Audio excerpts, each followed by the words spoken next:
So sometimes when you're cutting down trees, things don't go right. And I've done a couple videos showing you where I did some things where the tree was trapped and didn't fall the way we wanted.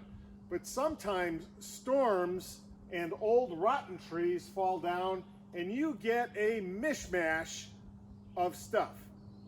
So I thought I'd take this opportunity, this mess of logs. We've got a dead one that fell down on top of a live tree, so it's bent and under tension.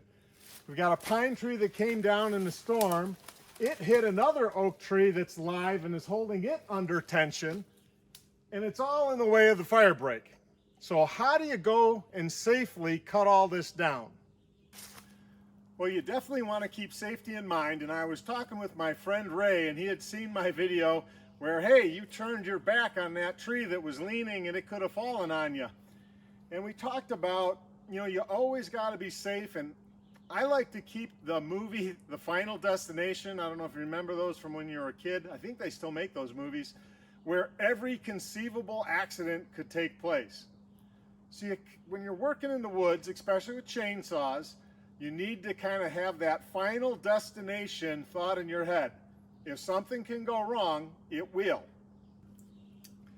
So what I'm going to try and go through is how do I kind of troubleshoot this kind of a mess and start cutting things down. Because you might think, well, I'm going to get rid of that live tree right away.